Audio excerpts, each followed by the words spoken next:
Matthew Alexander Falder vino al mundo el 24 de octubre de 1988 y creció en una familia de clase media alta en el pequeño pueblo inglés de Knutsford y Cheshire. Cursó sus estudios secundarios en la Escuela King's, situada en la cercana ciudad de Macclesfield, donde destacó académicamente antes de ser aceptado para estudiar oceanografía sísmica en Clare College, parte de la Universidad de Cambridge. Después de completar su licenciatura, Matthew siguió su camino académico y obtuvo una maestría y luego un doctorado. Posteriormente, se desempeñó como investigador postdoctoral y profesor en la Universidad de Birmingham, en el Reino Unido. Todos quienes lo conocieron lo describían como una persona muy sociable, con gran carisma y un sentido del humor que lo hacía popular entre sus compañeros. Sin embargo, detrás de esta imagen, Matthew guardaba un secreto profundo y perturbador. Durante sus primeros años en la universidad, compartía una residencia con otros estudiantes, en lo que en Estados Unidos se denomina Mixed House, un lugar donde convivían jóvenes de diferentes géneros, quienes elegían libremente con quién vivir. Fue allí donde Matthew vivió con una joven compañera, quien recordaría luego su sentido del humor escandaloso y perturbador. En una ocasión, Matthew bromeó sobre grabarla en secreto mientras usaba el baño compartido, comentario que fue tomado como una simple broma por ella. Pero en realidad, Matthew ya había comenzado a grabarla sin su consentimiento. A partir de entonces, su comportamiento fue escalando y con el paso del tiempo, se adentró cada vez más en un mundo oscuro y complejo en la red, específicamente en la Deep Web. Esta zona de Internet, accesible mediante software especial como Tor, The Onion Router, permite la navegación y comunicación anónima a través de una red mundial distribuida. Matthew utilizó esta herramienta para mantener su privacidad mientras exploraba sitios web que contenían material perturbador y delicado, bajo alias inquietantes. No solo observaba estos contenidos, sino que también los descargaba y los compartía en distintos rincones de la Deep Web. Más adelante, Matthew comenzó a interactuar en línea con diversas personas, en ocasiones engañándolas con identidades falsas y usando técnicas de manipulación. Su actividad se expandió progresivamente y fue involucrándose en situaciones cada vez más complejas. Con el paso del tiempo, Matthew perfeccionó sus métodos para mantener el anonimato y expandir sus redes de contacto en la Deep Web. Creaba múltiples perfiles con personalidades distintas, lo que le permitía interactuar simultáneamente con diferentes personas sin levantar sospechas. Su habilidad para manipular y controlar situaciones se volvió cada vez más refinada. Las demandas que hacía a sus contactos aumentaban en intensidad y complejidad, y su capacidad para ejercer presión psicológica generaba un efecto de dependencia y temor en sus víctimas. Muchas de ellas vivían en un constante estado de angustia, sin encontrar una vía clara para liberar. Mientras tanto, Matthew mantenía su faceta académica y social visible, asistiendo a conferencias, impartiendo clases y relacionándose con colegas y estudiantes. Esta doble vida le permitía proyectar una imagen confiable y respetada, lo que dificultaba que quienes le rodeaban sospecharan de sus acciones en la red oculta. A lo largo de los años, la amplitud de sus actividades y la cantidad de personas involucradas aumentaron considerablemente. Su presencia en la Deep Web se hizo conocida en ciertos círculos, y su nombre de usuario se volvió sinónimo de sofisticación en el uso de las herramientas digitales para lograr sus objetivos. Al mismo tiempo, la presión y el desgaste emocional comenzaron a notarse en algunos de sus contactos más cercanos, que sentían una mezcla de miedo y desesperanza, atrapados en un círculo del que no sabían cómo salir. Este patrón de comportamiento y la red de influencias y manipulaciones tejidas a través de la Deep Web marcaron un capítulo oscuro en la historia de este entorno digital, mostrando las consecuencias que puede tener el uso de la tecnología con fines malintencionados. A lo largo de los años, Matthew consolidó un entramado complejo en la Deep Web, donde no solo mantenía perfiles falsos, sino que también gestionaba múltiples sitios y espacios virtuales destinados a compartir información y material delicado entre usuarios con intereses similares. Esta red funcionaba como un ecosistema cerrado, en el que la privacidad y el anonimato eran absolutas, permitiendo que las actividades se desarrollaran sin interferencias externas visibles. En estos entornos, Matthew no solo distribuía contenido, sino que también intercambiaba técnicas y estrategias para expandir el alcance de sus acciones y para protegerse de posibles rastreos. Su conocimiento profundo de la tecnología y la estructura de la Deep Web lo colocaba en una posición ventajosa para manejar y manipular estos espacios digitales. Por otro lado, su interacción directa con individuos le permitía reclutar y coordinar a personas para realizar diferentes tareas dentro de esta red, desde la obtención de material hasta la imposición de condicionamientos que generaban una cadena de dependencia y control psicológico. Las víctimas, en muchos casos, quedaban atrapadas en una espiral de miedo y aislamiento, incapaces de compartir su experiencia o de buscar apoyo por temor a las consecuencias. La manipulación ejercida iba más allá del chantaje. Incluía amenazas veladas y un control constante a través de mensajes que llegaban en cualquier momento, convirtiendo la vida diaria en un territorio hostil y lleno de ansiedad. Mientras tanto, la imagen pública de Matthew seguía siendo la de un académico respetado, con una carrera brillante y un carácter carismático. Sus colegas y conocidos jamás sospecharon de su doble vida, lo que contribuía a que su accionar pasara desapercibido durante tanto tiempo. En sus relatos y escritos dentro de estos espacios digitales, Matthew incluso expresaba con detalles meticulosos sus estrategias para mantener el dominio sobre sus contactos, y no dudaba en documentar sus logros de manera fría y calculadora.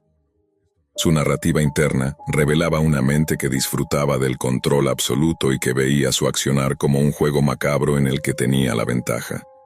A medida que pasaban los años, el alcance de sus actividades se volvió internacional, involucrando a personas de diferentes países y orígenes, todos conectados a través de esta red oculta. Esto hacía aún más compleja la dinámica, pero Matthew parecía manejar la situación con un nivel de organización y planificación excepcional. Este entramado digital no solo era una manifestación del lado oscuro de la tecnología, sino también una muestra de cómo las herramientas que permiten la libertad y la privacidad pueden ser utilizadas para fines completamente opuestos a esos ideales. Dentro de este mundo oculto, Matthew no se limitaba a la simple observación o interacción pasiva. Su implicación era activa y constante, adaptándose a los cambios tecnológicos y explorando nuevas formas para fortalecer su control sobre quienes caían en su red. Aprendió a utilizar herramientas avanzadas de cifrado y comunicación segura para proteger sus movimientos y para mantener una distancia infranqueable entre su identidad real y sus múltiples seudónimos digitales. Además, desarrolló métodos para manipular emocionalmente a sus víctimas, utilizando un conocimiento detallado de sus vulnerabilidades, miedos y deseos. Esta manipulación emocional le permitía que sus órdenes fueran cumplidas sin necesidad de recurrir a amenazas explícitas, pues generaba en sus contactos un sentido de dependencia y obligación que superaba cualquier resistencia.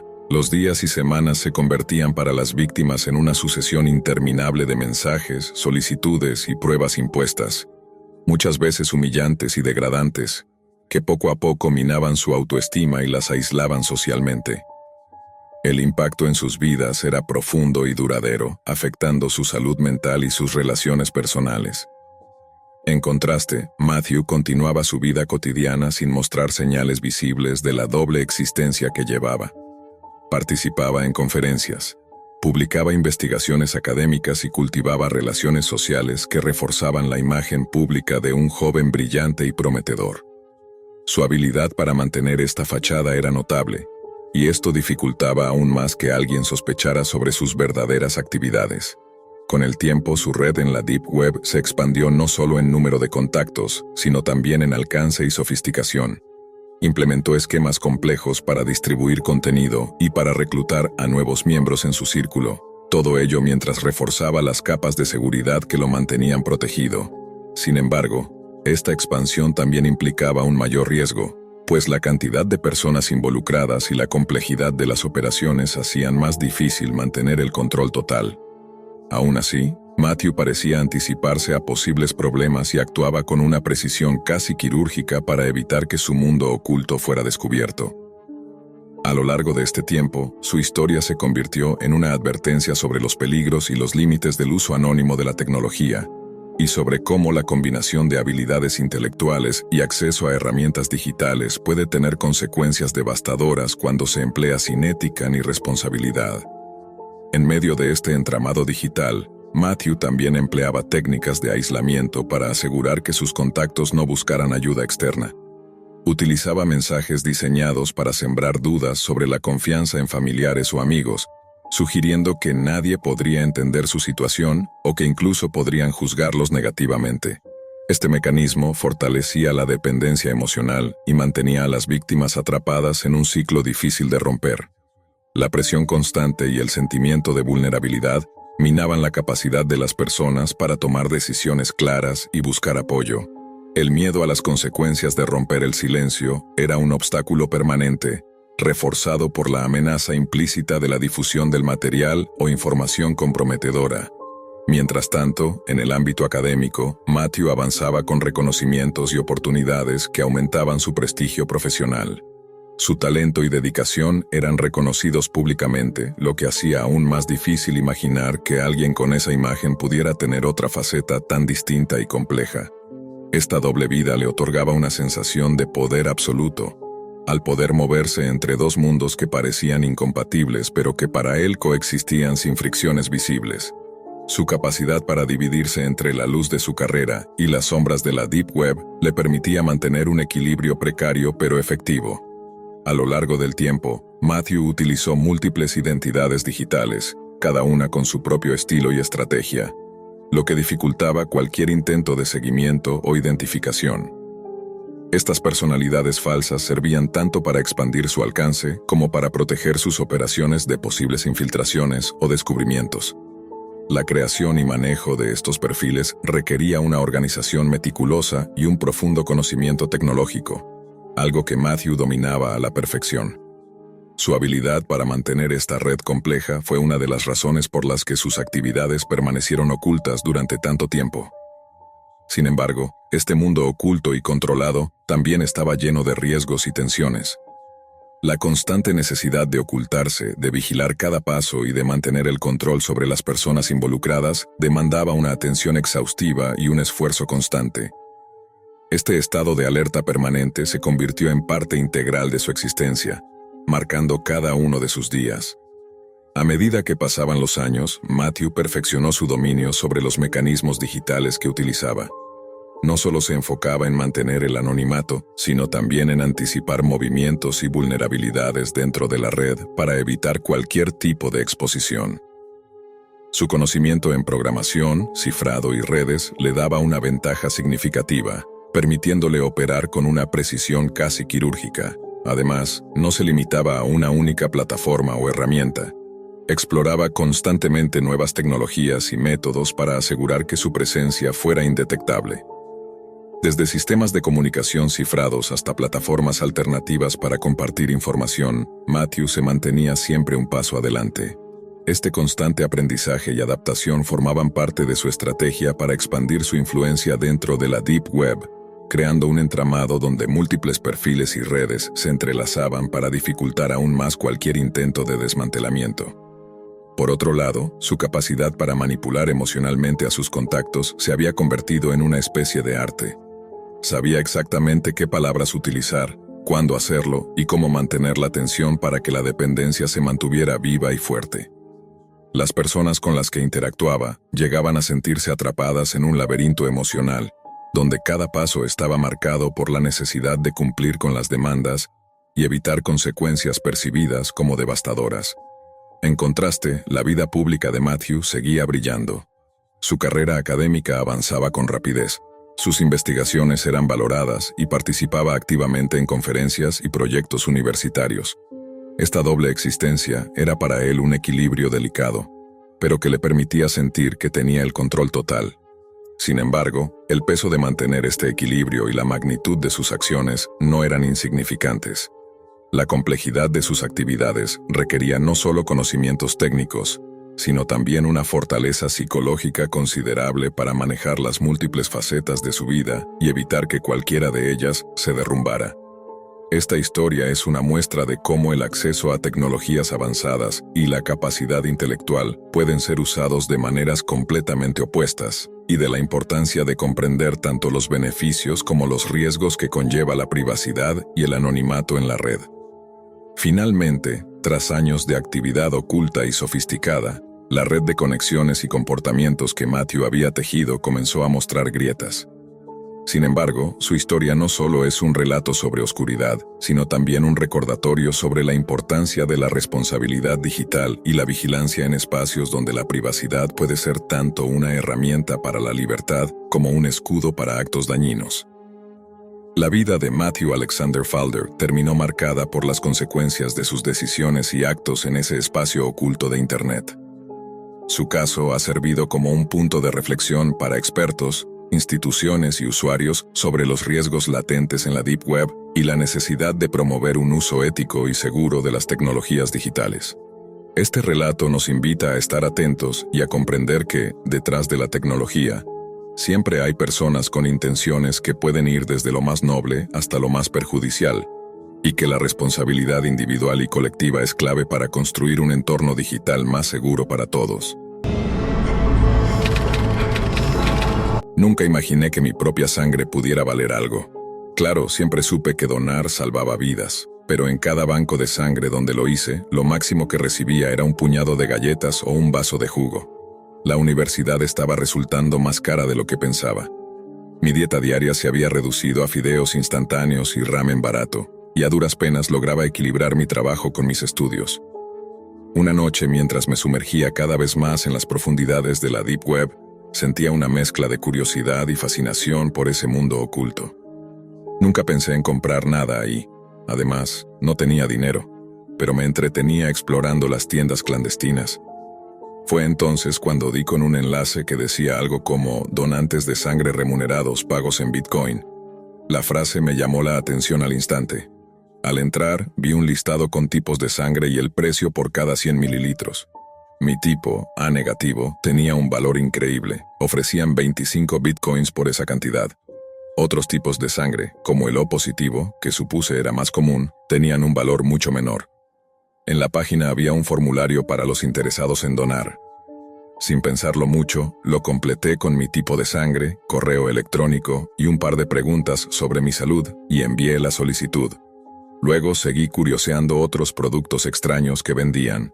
Medicamentos raros a precios exorbitantes. En mi cabeza por un instante me imaginé como un narcotraficante de fármacos, algo absurdo, claro. Pocos minutos después recibí un correo con el asunto sangre por Bitcoin. Abrí el mensaje y decía algo así: gracias por su interés, confirme su tipo de sangre, envíe su dirección de billetera Bitcoin y su dirección física. El próximo martes deje 100 mililitros de sangre en su buzón antes de la medianoche. Una vez recogida, le transferiremos 4.25 bitcoins. Si no dejamos la sangre a tiempo, no habrá más contacto. Si la sangre no cumple con la calidad, no se realizará la recolección. También adjuntaban un enlace para comprar un kit de extracción casera en Amazon y un tutorial en YouTube para hacerlo por uno mismo. La idea me pareció loca, pero ¿y si era real? Respondí al correo preguntando si podía enviar la sangre a otra dirección, porque no quería usar mi casa. Me dijeron que no, que el cambio de temperatura en el correo dañaría la muestra y que tenía que dejarla en un buzón para recogerla en persona. Pensando rápido, recordé que el vecino de al lado rara vez estaba en casa y seguramente no le importaría que usara su buzón. Les pasé esa dirección junto con la de mi billetera Bitcoin y pedí el kit. La semana pasó rápido y llegó el martes por la noche. A las 9, asegurándome de que los vecinos dormían, me preparé para la extracción.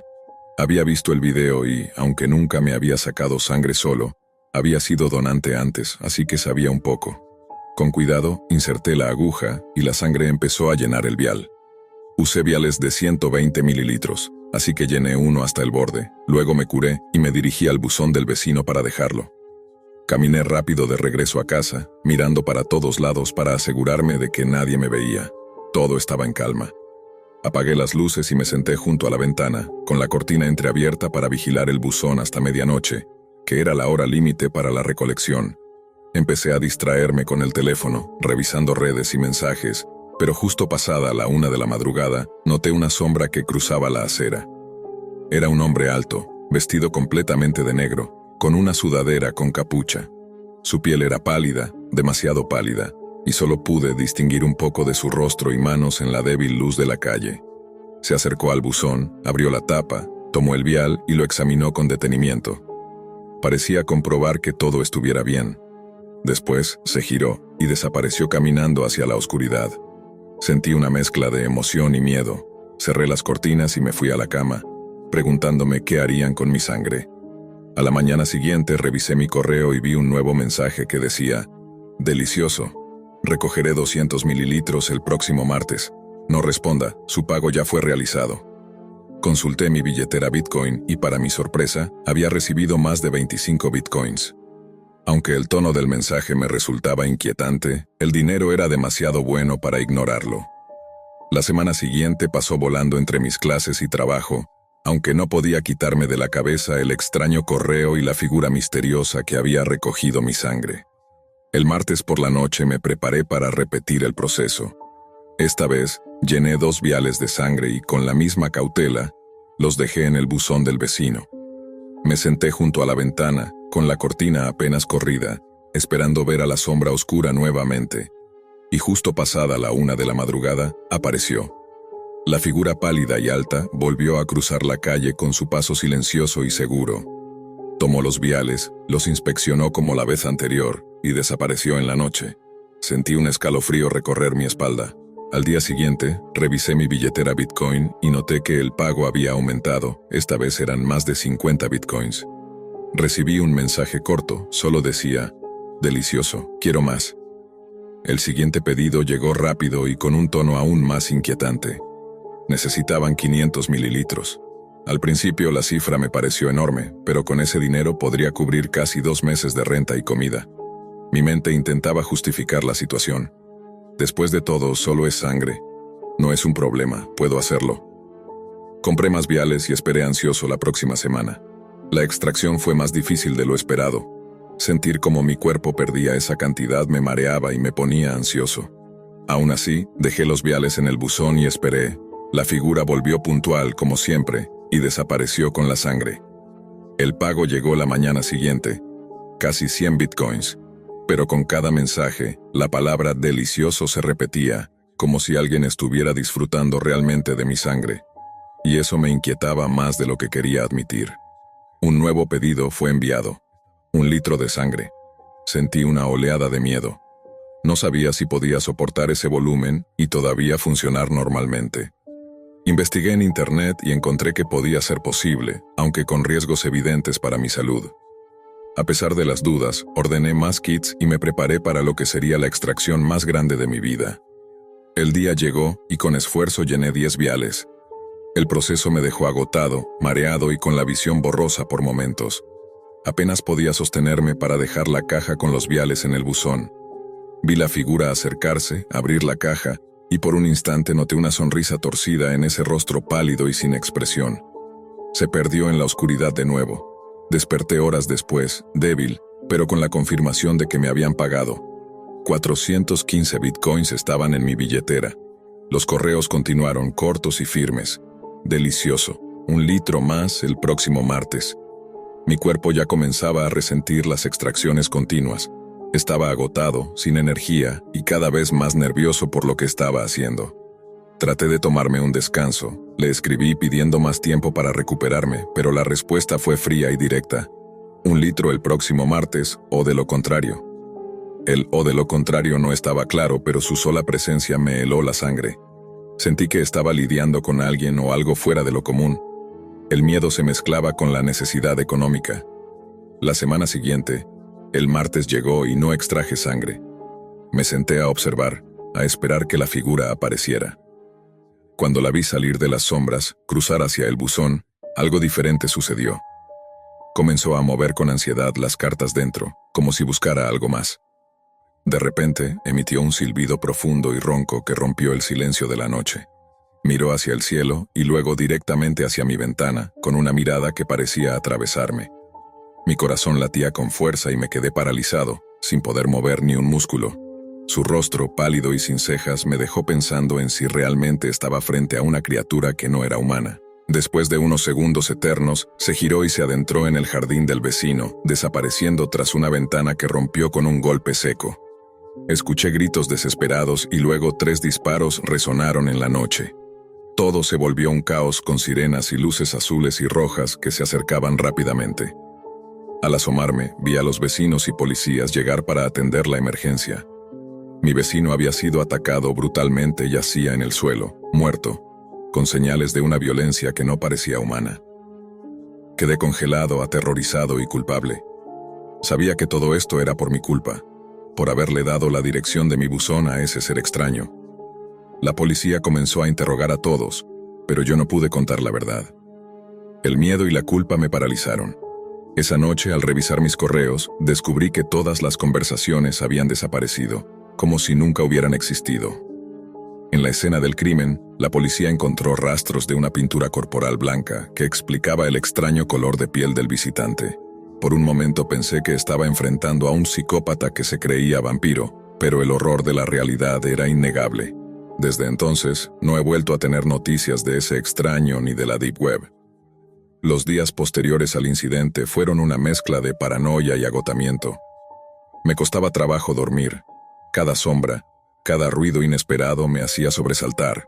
Me mantenía encerrado en casa, evitando cualquier contacto con los vecinos o la policía. No tenía valor para contarles lo que realmente había pasado y ni siquiera sabía si me creerían. Después de todo, ¿cómo explicar algo que parecía sacado de una película de terror? La Deep Web, la sangre vendida en Bitcoin, un hombre pálido que parecía casi una criatura de otro mundo, era demasiado surrealista. Intenté continuar con mi vida, pero la culpa me consumía. Pensaba en mi vecino, en su rostro de terror, en el horror de esa noche.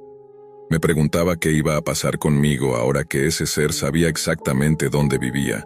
En mi correo electrónico ya no había mensajes, pero la incertidumbre y el miedo estaban ahí, palpables. Revisaba la dirección de mi billetera Bitcoin constantemente, como si de alguna forma pudiera predecir si ese contacto volvería a aparecer, o si había alguna señal que me indicara que estaba en peligro. Mis amigos notaron mi cambio. No entendían por qué estaba tan nervioso y callado, y mis respuestas evasivas no hicieron más que aumentar su preocupación. Pero yo no podía contarles. Tenía miedo de que me tomaran por loco o, peor aún, de que eso me pusiera en una situación aún más peligrosa.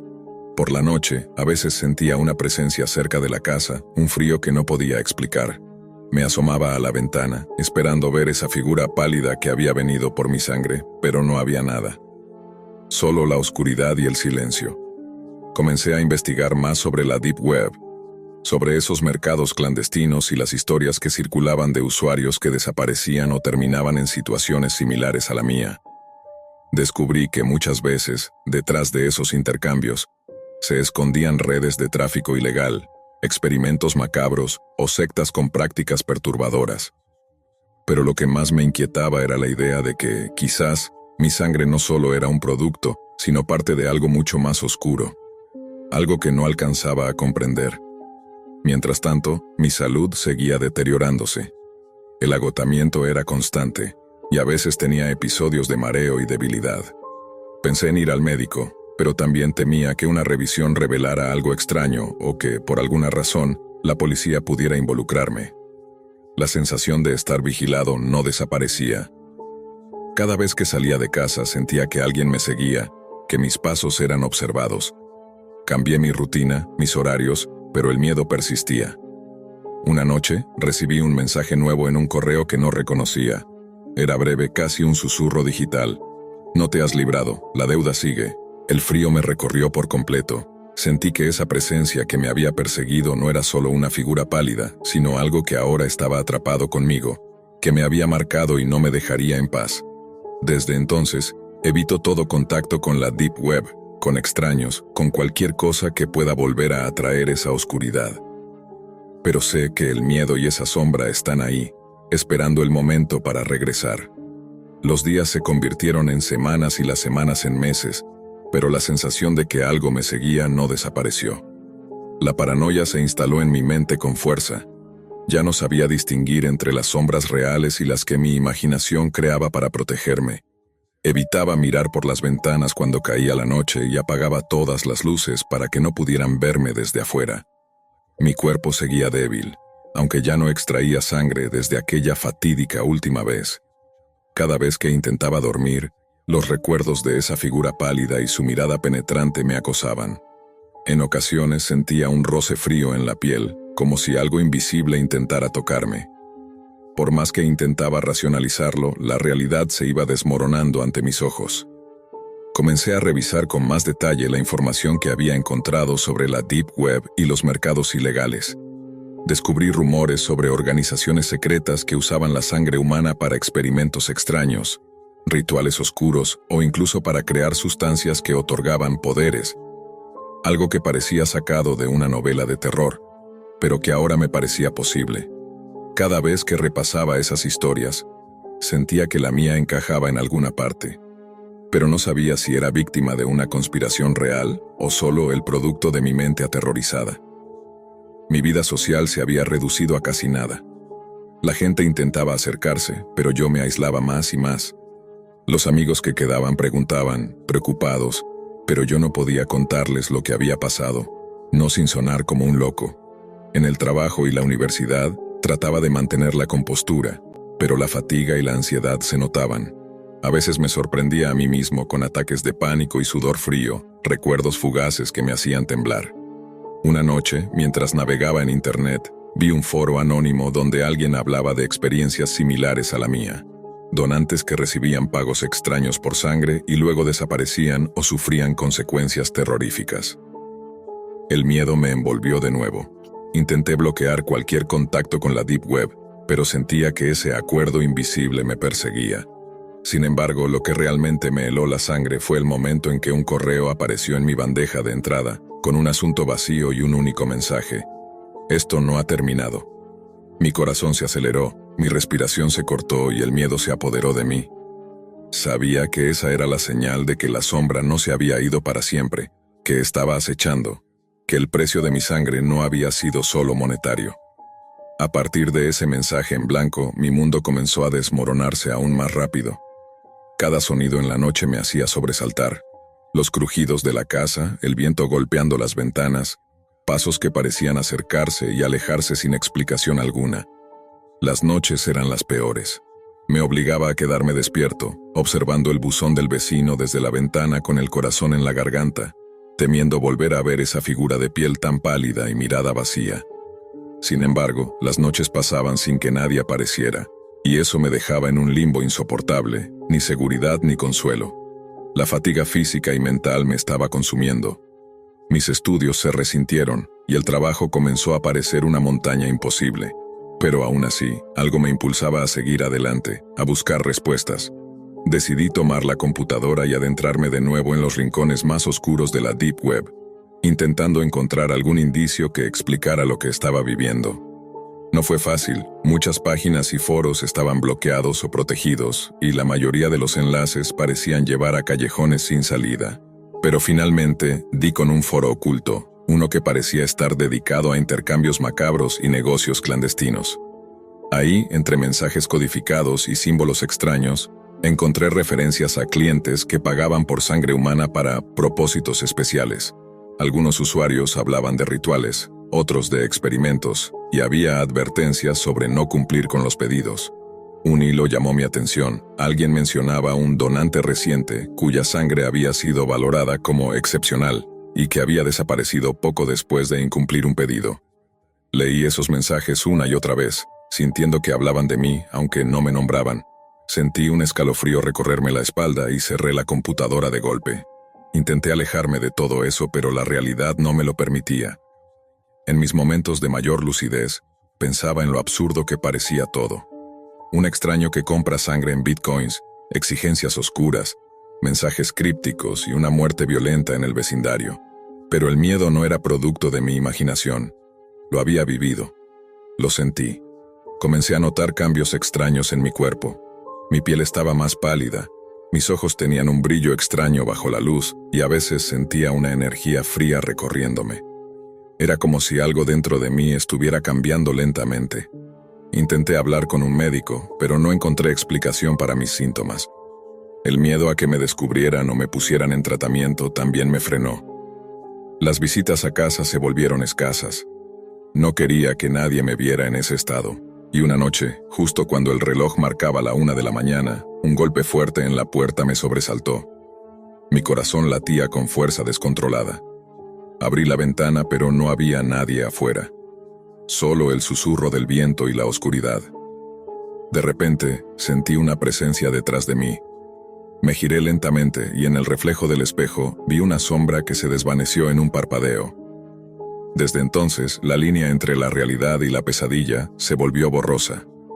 Ya no sabía si estaba siendo perseguido por un ser real o si mi mente me jugaba malas pasadas, pero había algo seguro. Ese extraño negocio de sangre y bitcoins no era un simple fraude.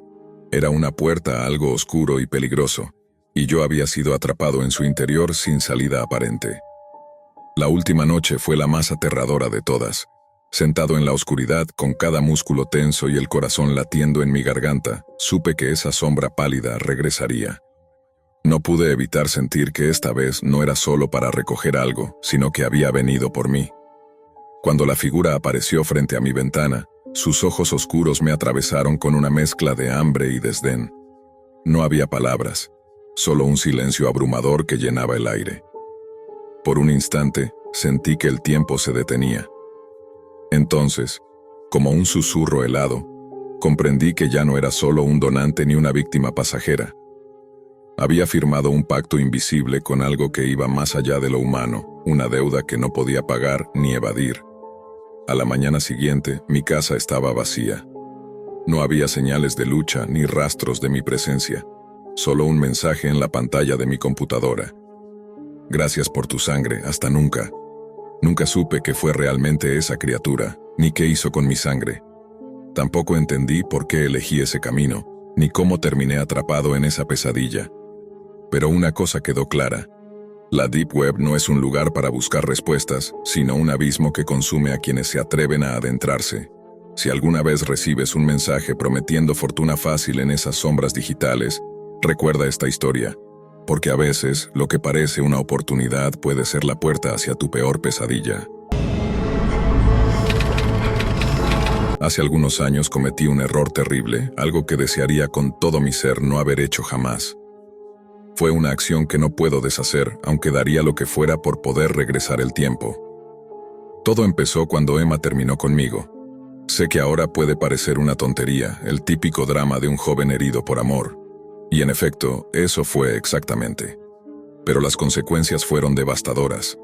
Yo tenía 19 años y Emma fue la primera persona de quien realmente me enamoré. Si alguna vez pasaste por esa etapa, sabrás lo intenso que es todo a esa edad, especialmente el desamor.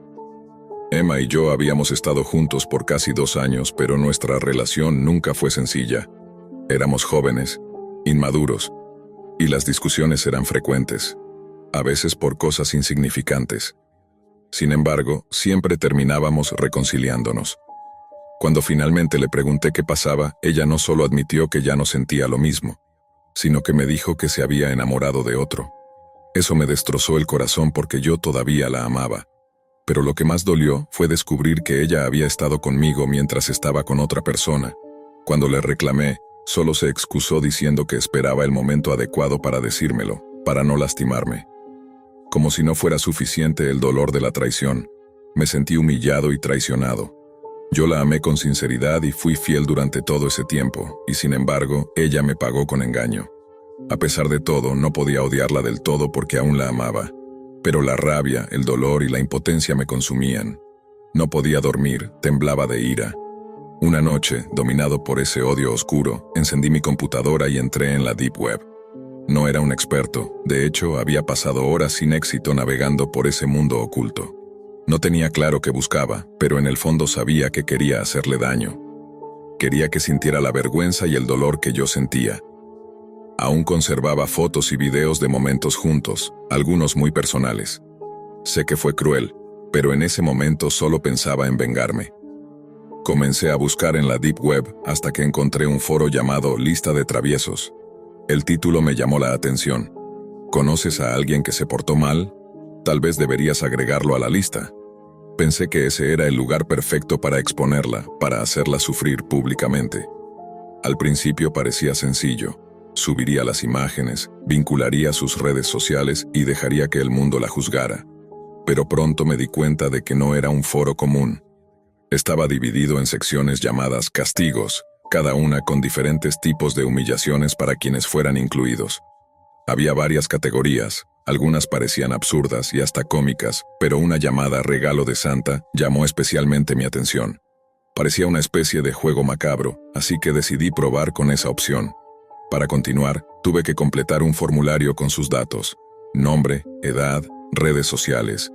Lo llené sin dudar, con la intención de que el castigo fuera público y efectivo. Luego apareció una ruleta que determinaba la severidad del castigo, y con una mezcla de satisfacción y nerviosismo la hice girar. La ruleta se detuvo en el premio mayor. Sentí una extraña mezcla de emoción maliciosa al imaginar su reacción al verse expuesta. No pude subir videos, solo fotos, pero pensé que serían suficientes. Para el campo de dirección puse su ciudad natal, sin atreverse a ser más específico. Cuando terminé y envié todo, apareció un mensaje que decía: «Gracias por agregar a alguien más a la lista de traviesos. Santa le aplicará el castigo adecuado pronto. Jo, jo, jo». Me reí pensando que era solo una broma oscura, un juego macabro sin consecuencias reales. Apagué la computadora y me aseguré de borrar cualquier rastro para no ser descubierto. Estaba convencido de que estaba protegido. A la mañana siguiente desperté con una sonrisa torcida, satisfecho por lo que había hecho. Pero ahora, mirando atrás, siento vergüenza por lo que fui capaz. Esperaba con ansias ver los efectos de mi acción.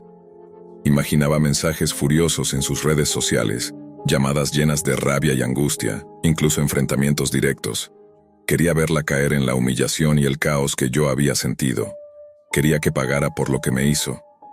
Pasaron las horas, y luego los días, pero nada sucedió.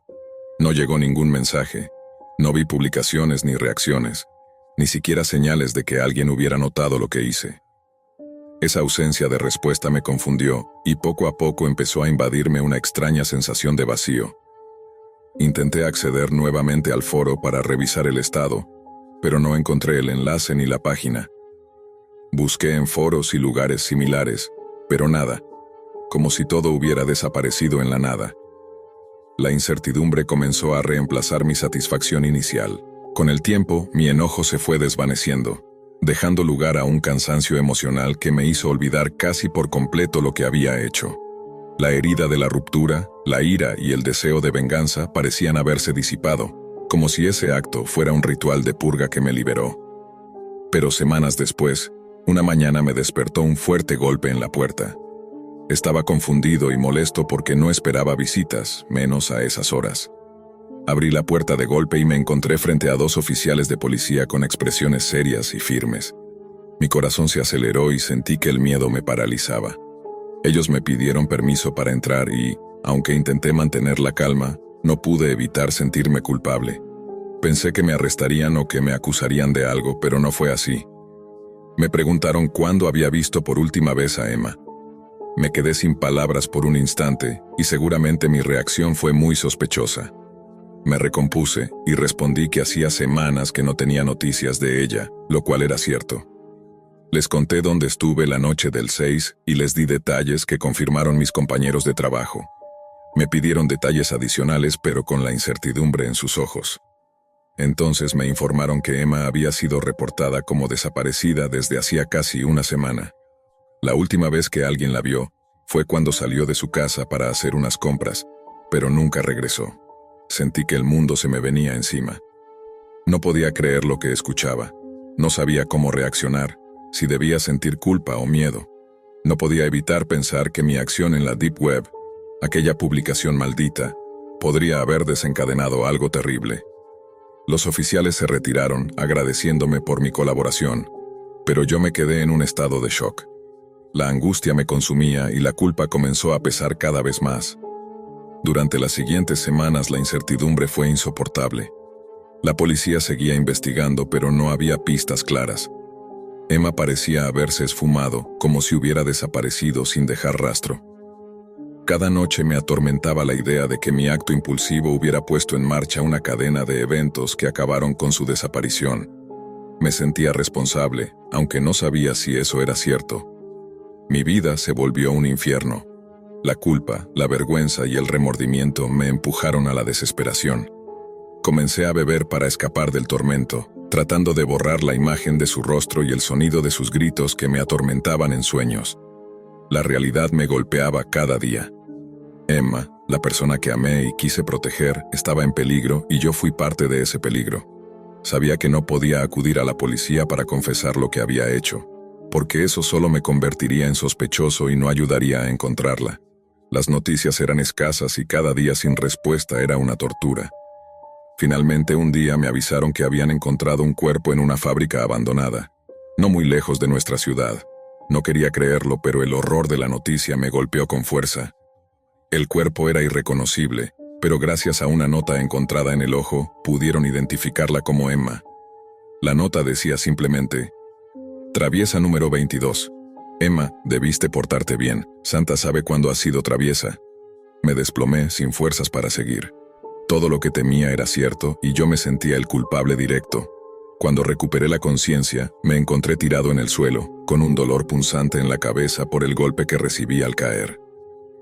La pesadilla que vivía se hizo aún más real y tangible. El eco de aquella nota macabra resonaba en mi mente una y otra vez, mientras me hundía en un abismo de desesperación y culpa. No podía apartar de mi mente la imagen de Emma, vulnerable, indefensa, atrapada en ese lugar oscuro y solitario. Me atormentaba pensar en todo lo que pudo haber sufrido, y en cómo mi acto, nacido del rencor y la impotencia, pudo haber sido el detonante de su destino fatal. Cada día era una lucha constante contra ese peso insoportable. Intentaba buscar respuestas, algún indicio, pero todo parecía perdido en una maraña de silencio y sombras. Mis noches se llenaron de insomnio y los recuerdos de nuestra relación, tanto los momentos felices como las discusiones, me atormentaban sin cesar. Me sentía un monstruo, alguien incapaz de controlar sus emociones, que dejó que el odio lo consumiera hasta destruirlo por completo. Un cobarde que prefirió hundir a la persona que amaba en lugar de enfrentar su propio dolor. Buscaba redención en vano, tratando de encontrar algún significado en aquella tragedia, alguna forma de reparar lo irremediable. Pero no había palabras, ni acciones, que pudieran borrar el daño hecho ni devolverle la vida a Emma. La comunidad, aunque nunca supo mi verdadera implicación, comenzó a murmurar sobre el caso. Algunos decían que había sido un secuestro, otros que un acto de violencia sin sentido. Nadie sospechaba que la Deep Web y ese foro oscuro fueran la conexión detrás de todo. Yo, en cambio, vivía preso de mi conciencia, atormentado por cada pensamiento y cada recuerdo. Cada día me preguntaba cómo había llegado a ese punto, cómo un simple corazón roto pudo desencadenar una cadena de eventos tan cruel. Mi vida se volvió un infierno personal. Perdí amigos, me alejé de la familia y me hundí en la oscuridad. El alcohol y la culpa eran mis únicos compañeros, y cada vez que intentaba levantarme, el peso de mi culpa me arrastraba de nuevo. Sin embargo, aunque el remordimiento me consumía, también sabía que debía enfrentar las consecuencias de alguna manera. No podía seguir huyendo de la realidad ni de mi propia responsabilidad. Con el tiempo, decidí que debía contar la verdad. No para exculpar mi culpa ni para justificar mis actos, sino para hacer que otros comprendieran el peligro real que puede representar la venganza digital, la exposición y el uso irresponsable de esos espacios ocultos en la Deep Web. Comprendí que el odio y la desesperación pueden llevar a decisiones que cambian vidas, que hieren no solo a otros, sino también a uno mismo de manera irreversible. Ahora vivo con ese peso, con esa historia marcada a fuego en mi alma, sabiendo que no puedo regresar el tiempo, pero esperando que mi experiencia sirva para evitar que alguien más caiga en la misma trampa. Porque la Deep Web no es solo un lugar oscuro y misterioso. Puede ser una cárcel emocional y un abismo del que es difícil salir cuando el dolor y la rabia nublan el juicio. Los días se convirtieron en semanas y las semanas en meses.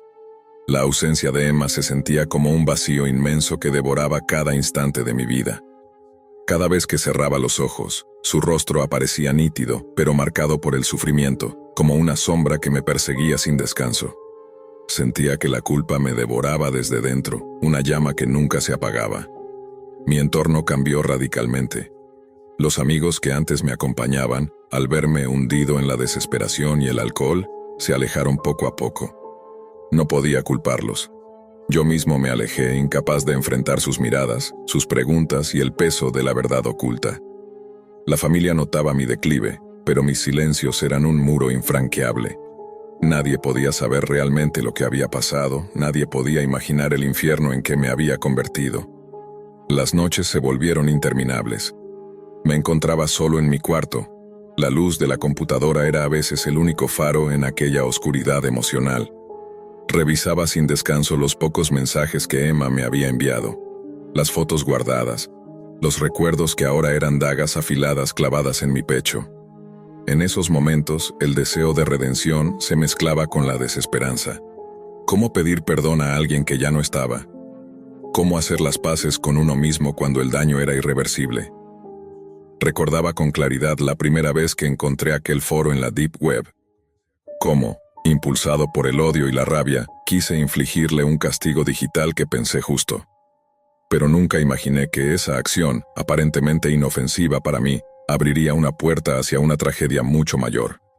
Me atormentaba la idea de que quizás, en ese oscuro rincón de Internet, alguien había tomado mi impulso de venganza y lo había convertido en algo real, brutal y cruel. En más de una ocasión, me pregunté si debía buscar ayuda, si debía confesar todo a las autoridades, aunque eso implicara mi propia caída. Pero el miedo y la vergüenza me paralizaban. ¿Quién creería que un simple post podría haber desencadenado una tragedia así? ¿O que yo, un joven desesperado y roto, era capaz de tanto daño? Me encontré en un ciclo sin fin de autodestrucción. El alcohol era un refugio efímero que solo empeoraba las cosas. Perdí trabajos, oportunidades y cualquier esperanza de reconstruir mi vida. La sensación de ser un monstruo me consumía día y noche. Con el tiempo, comencé a leer sobre las consecuencias de la exposición en línea, el daño que pueden causar las redes oscuras y las plataformas anónimas que funcionan sin control ni justicia. Historias de víctimas que, como Emma, desaparecieron tras ser señaladas y humilladas digitalmente. Historias que me hicieron comprender que no estaba solo en ese dolor, pero también que no debía dejar que la desesperanza me consumiera. Fue entonces cuando decidí que debía hacer algo distinto. No para borrar mi culpa, sino para enfrentarla y buscar algún sentido. Comencé a escribir todo lo que sentía, mis pensamientos, arrepentimientos y deseos de cambio. Quería que mi historia sirviera como advertencia, para mostrar que la venganza digital puede ser un arma peligrosa, capaz de destruir vidas. Aunque sabía que nunca podría reparar el daño a Emma ni a su familia, al menos quería prevenir que otros cometieran el mismo error, que no permitieran que el odio los arrastrara hacia abismos oscuros. Sin embargo, vivir con ese peso no es fácil. Cada día es una batalla contra la culpa, el remordimiento y el miedo. Pero también es un recordatorio constante de que las decisiones, por pequeñas o grandes que parezcan, tienen consecuencias que pueden cambiarlo todo. Aún así, sigo aquí, intentando encontrar luz en la oscuridad, aunque el pasado siga siendo una sombra que no me abandona. Las noches se volvieron mis peores enemigas. Cuando el silencio caía y las luces se apagaban, el miedo se apoderaba de mí con una fuerza insoportable. Sentía que algo invisible me observaba, que una presencia oscura rondaba mi habitación, acechando cada movimiento, cada suspiro. Cada crujido de la casa, cada sombra que se desplazaba por la pared, me hacía sobresaltar. Mi mente, ya saturada de culpa y desesperación, comenzó a crear horrores donde no los había. Imaginaba figuras paradas al pie de mi cama, susurrando mi nombre con voces frías y distorsionadas. Pero lo peor no era solo la soledad o la culpa, sino la sensación de que algo más allá de mí había sido despertado. Algo que no podía controlar. Esa lista de traviesos no era un simple foro o una broma macabra. Era una puerta a un mundo oscuro, donde las consecuencias de mis actos se manifestaban con una crueldad indescriptible. Una noche, mientras intentaba dormir, escuché un ruido extraño en el exterior. Era un golpeteo lento, rítmico, como si alguien, o algo, estuviera intentando llamar a la puerta. Mi corazón se aceleró y por un instante tuve ganas de ignorarlo, de fingir que no había nada. Pero la insistencia creció y creció hasta convertirse en un martilleo ensordecedor. Finalmente, con las manos temblorosas, abrí la puerta y no había nadie. Solo el viento frío que se colaba entre las grietas y una nota pegada con cinta adhesiva. La tomé y leí con horror. Santa sabe quién eres y sabe que fuiste tú quien escribió en la lista. Ahora es tu turno de pagar. Ese mensaje heló mi sangre. Mi piel se erizó y una sensación helada recorrió todo mi cuerpo. Cerré la puerta de golpe y corrí a esconderme. Pero ya nada era igual. Sabía que alguien me vigilaba, que no estaba solo. Los días siguientes fueron una pesadilla constante. Sentía pasos detrás de mí cuando caminaba por la calle, sombras que se desvanecían cuando me giraba a mirar. Mi teléfono recibía mensajes anónimos con imágenes distorsionadas, fragmentos de aquella nota que me atormentaba. No podía confiar en nadie, ni siquiera en mi propia mente. El miedo me tenía atrapado en una jaula invisible, y la culpa era la llave que nunca podría usar para liberarme. Una madrugada, desperté sobresaltado por un susurro cercano, tan tenue que casi pensé que era un sueño. Pero la voz se hizo más clara. ¿Recuerdas a Emma? La lista no olvida, y Santa nunca perdona. Me levanté de la cama temblando, encendí la luz, pero no había nadie. Solo la oscuridad que parecía envolver todo a mi alrededor. Intenté buscar ayuda, pero nadie creía mis palabras. ¿Cómo explicar que algo terrible, sobrenatural, me perseguía desde ese oscuro rincón de la Deep Web? Mis amigos y familiares me miraban con preocupación y sospecha, pensando que la culpa me había roto el juicio. Pero yo sabía la verdad. Había despertado algo que no podía controlar y ahora me acechaba. Mis sueños se volvieron insoportables. Pesadillas donde Emma aparecía atrapada en esa vieja fábrica, pidiendo ayuda con ojos llenos de lágrimas y horror. Voces que me llamaban a unirse a ellos en la oscuridad eterna. Cada vez que intentaba apagar la computadora, el sistema parecía activarse solo, mostrando pantallas blancas con la imagen de aquella ruleta macabra girando sin parar, como un destino inevitable. Comencé a ver señales en todos lados, una figura encapuchada en las sombras de la calle, luces que parpadeaban sin razón, el frío que me envolvía aún estando dentro de casa. Sabía que no podía huir ni esconderme. La lista había marcado mi alma y Santa había comenzado a cobrar su precio. La pesadilla finalmente alcanzó su punto culminante una noche sin luna. Sentado en la oscuridad de mi habitación, rodeado por el silencio opresivo, sentí una presencia a mi espalda. El aire se volvió frío, casi helado, y un susurro gélido me recorrió la nuca. Santa siempre sabe quién ha sido travieso. Me giré lentamente, pero no había nadie. Solo la sombra alargada de la ventana y una sensación de abismo que me absorbía. De repente, mi computadora se encendió sola, mostrando la página del foro, con la ruleta girando sin descanso, como un reloj que marcaba el fin. En la pantalla apareció un mensaje final, uno que parecía hablar directamente a mi alma rota. Tu castigo ha comenzado. No hay escapatoria para quienes juegan con la oscuridad. Fue entonces cuando comprendí que no solo había condenado a Emma con mi venganza impulsiva, sino que también me había sentenciado a mí mismo. No existía redención ni perdón, solo el peso eterno de mi culpa y el castigo que la lista había preparado para mí. Días después, desaparecí. Nadie supo de mí, y en los rincones más oscuros de la Deep Web, mi nombre apareció como el travieso número 23. Sé que este es mi destino, la consecuencia inevitable de mi egoísmo y mi rabia. Emma, si pudieras escucharme, solo puedo pedirte perdón, aunque sé que nunca bastará. Me arrepiento de cada instante que te hice daño, de cada lágrima que provocó mi venganza. Ahora solo queda esperar, en la oscuridad que ayudé a crear, y vivir con el recuerdo de que algunas heridas no sanan y algunas sombras nunca se disipan.